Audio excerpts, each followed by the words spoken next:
first, fast, accurate. With Jennifer Copeland and Rick Schutt. You're watching WSBT 22 News at 6.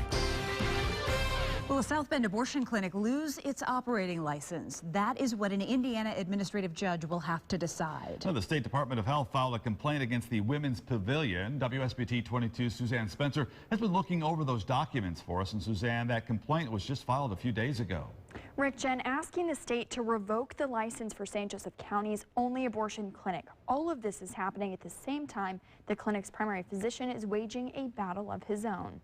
The problems for the Women's Pavilion started about 8 months ago. In October 2014, the state health department found 27 deficiencies after conducting a survey at the clinic. 2 months later, the department asked the clinic to submit a plan of correction, or the first notice of non-compliance, in addressing those 27 alleged violations. In early January, the department issued a second notice of non-compliance. A few weeks later, the Department of Health did not receive a response and filed a complaint and request for a hearing. That complaint is pending before an administrative law judge for the State Department of Health. What the department alleges is happening inside that clinic is why it wants the license revoked. Several of the deficiencies were related to record keeping of the abortion provider. The Department of Health alleges that the Women's Pavilion failed to keep a patient register of some of those medical abortion services and other deficiencies related to consent laws, that 18 hours before a procedure, a woman must give voluntary and informed consent,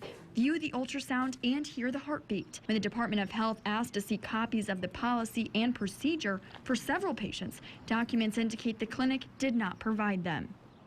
The practicing physician at the Women's Pavilion is Dr. George Klopfer. He practiced at clinics in Fort Wayne and Gary, but is only performing abortions here in South Bend right now. Now, I was in Indianapolis last Thursday, as you know, at one of those medical licensing board hearings for him.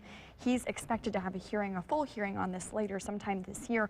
And again, we reached out to him regarding this story, and we've not heard back yet. So what does this latest complaint mean for the future of the clinic, though, Suzanne? That part is exactly not quite clear. When I reached out to a representative from the State Department of Health to try to clarify that, they said they would not comment on pending litigation.